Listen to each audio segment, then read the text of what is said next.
आज हम बात करने जा रहे हैं कालियन ज्वेलर्स के Q4 FY25 के नतीजों की, जो हाल ही में सामने आए हैं। बिल्कुल।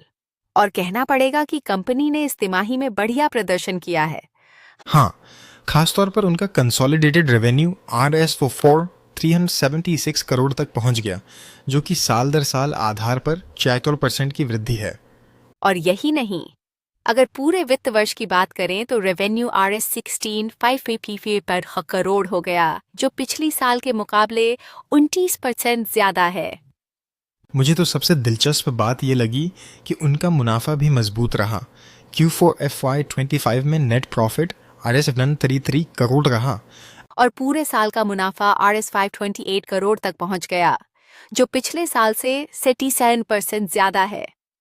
आपको क्या लगता है, इस बढ़त की सबसे बड़ी वजह क्या रही? मेरे हिसाब से उनकी रिटेल नेटवर्क का तेजी से विस्तार एक बड़ा कारण है। सही कहा, उन्होंने Q4 में 13 नए शोरूम खोले और पूरे साल में 34, जिससे उनकी कुल स्टोर्स की संख्या अब 225 हो गई है, जो वाकई में इम्प्रेसिव है। और खास बात यह भी है कि उनका फोकस सिर्फ भारत पर नहीं है, उन्होंने मिडिल ईस्ट में भी अपना नेटवर्क बढ़ाया। सही है, इंटरनेशनल एक्सपेंशन से उन्हें डाइवर्सिफिकेशन का फायदा मिल रहा है।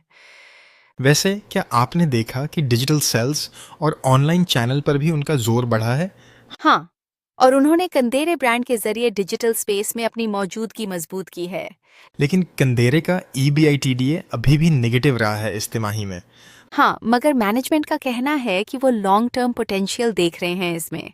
वैसे गोल्ड का दाम बढ़ने से उनका मार्जिन तो अफेक्ट नहीं हुआ ना? नहीं, उन्होंने बताया कि वॉल्यूम ग्रोथ और कस्टमर फुटफॉल ने असर को बैलेंस किया। और देखा जाए तो उनका ग्रॉस मार्जिन भी लगभग स्टेबल रहा है। एक और दिलचस्प बात यह है कि उन्होंने लॉयल्टी प्रोग्राम्स और रीजनल मार्केटिंग को भी मजबूत किया है। बिल्कुल, और इनका जिक्र खुद मैनेजमेंट ने कॉल में किया कि कैसे त्योहारों में इन चीज़ों का असर दिखा। मुझे लगता है ब्रांड की लोकल कनेक्ट बनाने की रणनीति भी उनकी ग्रोथ में अहम रही है।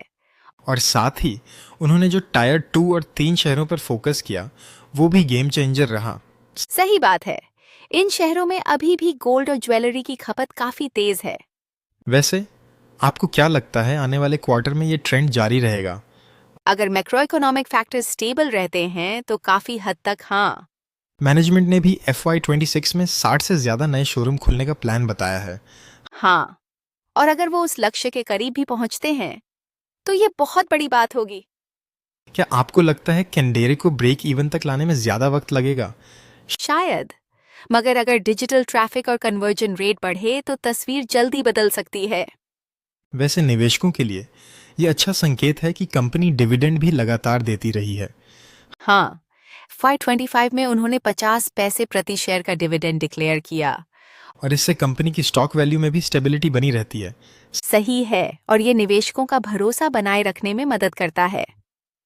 एक और चीज़ जो काबिले गौर है, वो ये कि कंपनी ने अपने ऑपरेशनल एफिशिएंसी पर ध्यान दिया है। हाँ, इन्वेंट्री टर्नओवर बेहतर हुआ है और सप्लाई चेन मैनेजमेंट भी मजबूत किया गया है। अब जब गोल्ड की कीमतें वोलेटाइल हो रही हैं, तो इन्वेंट्री कंट्रोल और भी ज़रूरी हो जाता है। बिल्कुल, और कालियन ज्वेलर्स ने इस मामले में रिस्क को काफी हद तक मैनेज किया है। अब सवाल ये उठता है कि क्या ये ग्रोथ मॉडल स्केलेबल है आने वाले 2-3 सालों तक? मेरे हिसाब से है, अगर वो अपनी कस्टमर कनेक्ट स्ट्रैटेजी को इसी तरह बरकरार रखें। और साथ ही टेक्नोलॉजी को और बेहतर करें, खासकर डिजिटल सेल्स के मामले में। बिल्कुल, क्योंकि आज का ग्राहक सिर्फ शोरूम नहीं, ऑनलाइन एक्सपीरियंस भी चाहता है। अंत में, क्या आप कल्याण ज्वेलर्स को एक लॉन्ग टर्म इन्वेस्टमेंट ऑप्शन मानते हैं? अगर रिस्क प्रोफाइल सूट करता हो तो हाँ, ये एक अच्छा कैंडिडेट बन सकता है। तो कुल मिलाकर Q4 कल्याण ज्वेलर्स के लिए काफ़ी चमकदार रहा। और आगे की रणनीतियां भी अगर सही दिशा में जाती हैं तो ये सफलता जारी रह सकती है। अब देखना ये होगा कि FY26 में वो अपने टारगेट्स कितने हद तक हिट करते हैं। और क्या वो कंडेरे को प्रॉफिटेबल बना पाते हैं या नहीं। यही सवाल हम सुनने वालों के लिए छोड़ते हैं।